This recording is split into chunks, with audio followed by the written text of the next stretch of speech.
Hola, buenos días a todos o buenas tardes a todos. ¿Qué tal? Hoy vamos a hablar del pretérito imperfecto. En francés corresponde al imparfait. Primero vamos a hablar del uso del pretérito imperfecto. El uso significa en francés l'utilisation, l'usage, c'est-à-dire à quoi il sert. Después vamos a hablar de la forma. En français significa la forme, donc comment former l'imparfait, avec les verbes réguliers, puis les verbes irréguliers. Para terminar, vamos a hablar de los marcadores temporales. En français, les marqueurs temporels, donc ce sont les indicateurs pour situer les événements. Bien, nous allons donc poursuivre la vidéo en français.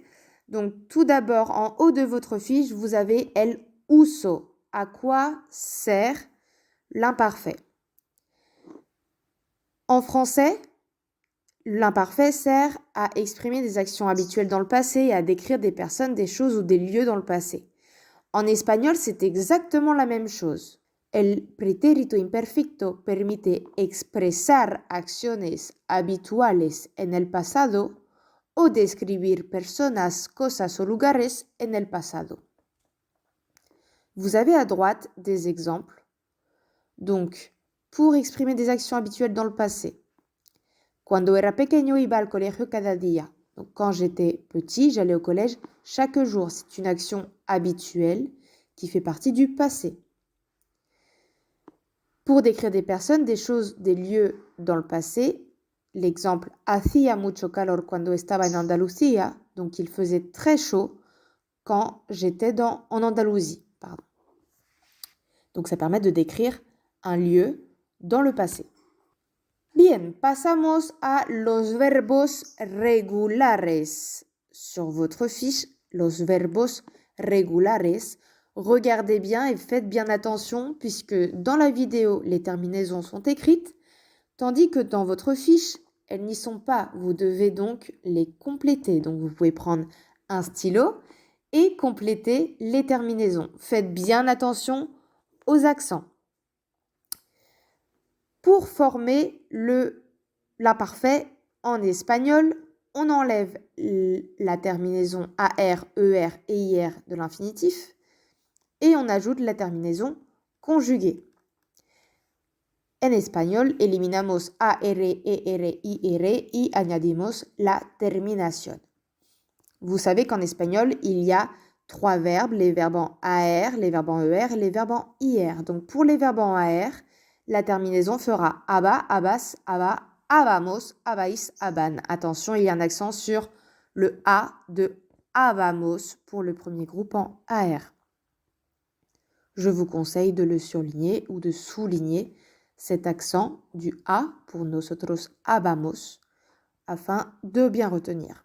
Pour les verbes en ER et IR, c'est facile, c'est la même chose. Donc la terminaison fera ia, ias, ia, iamos, iais, ian avec un accent sur le premier i de la terminaison. Nous allons donc voir des exemples en espagnol. La chica cantaba cada domingo. Donc la fille chantait chaque dimanche. C'est une action qui est passée et habituelle. Tous les dimanches, elle chantait.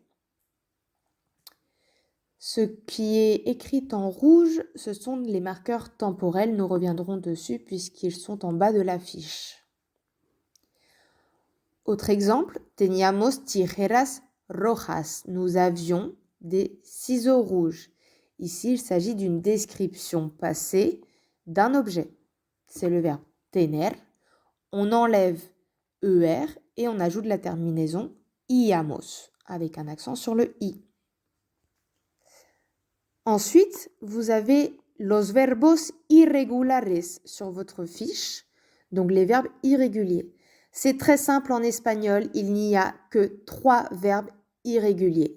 Solamente 3 verbos irregulares. Le verbe ir, qui signifie aller, le verbe ver, qui signifie voir et le verbe ser qui signifie être. Sur votre fiche, ils ne sont pas écrits, donc encore une fois, à vous de prendre votre stylo et de compléter votre fiche à partir de la vidéo.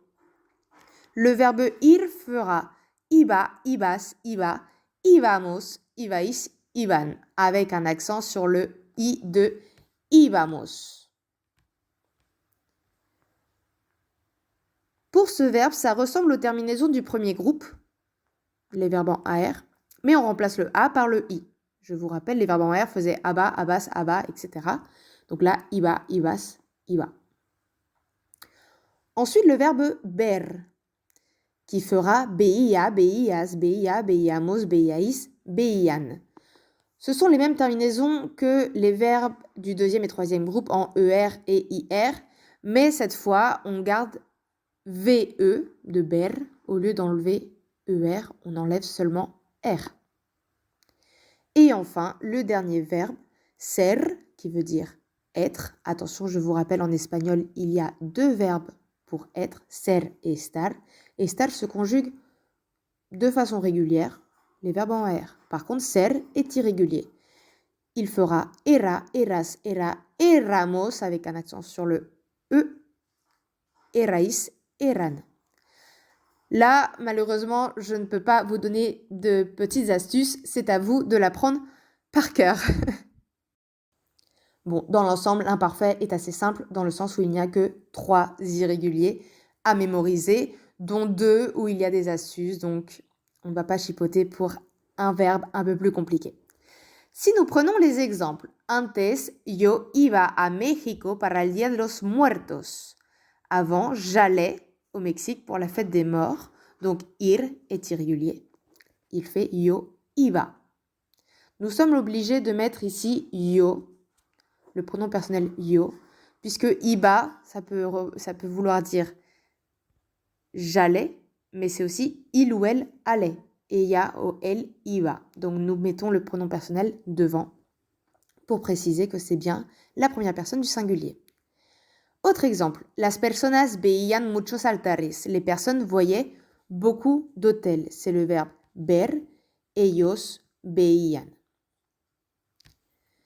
Passons maintenant à la dernière partie, los marcadores temporales.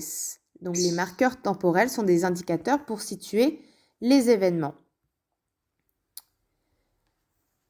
Tenemos algunos ejemplos. Generalmente, habitualmente, normalmente, a veces significa parfois, de temps en temps, on va dire. Muchas veces, donc beaucoup de fois. Siempre significa toujours. Casi siempre, nunca es el contrario de siempre, significa jamais. Casi nunca. A menudo significa souvent. Todos los días, todos los meses, todos los años. On peut aussi dire cada día, cada mes, cada año au singulier. Todas las semanas, ou alors au singulier cada semana. Por las mañanas, por las tardes, por las noches. Donc les matins, les après-midi ou les soirs, les soirées. Antes significa avant. Y cuando era pequeño, cuando era pequeña. Donc quand j'étais petit, quand j'étais petite. On a maintenant un petit texte, un exemple, avec des connecteurs logiques. Les connecteurs temporels, pardon, je dis des bêtises. Connecteurs temporels. Connector temporal. Conectores temporales en plural. Ils sont marqués en rouge. Les verbes sont soulignés et les terminaisons sont mis en beige. Donc, cuando era pequeño, me gustaba jugar a la pelota. Comía en casa de mi abuela todas las semanas. Pero nunca usaba el móvil.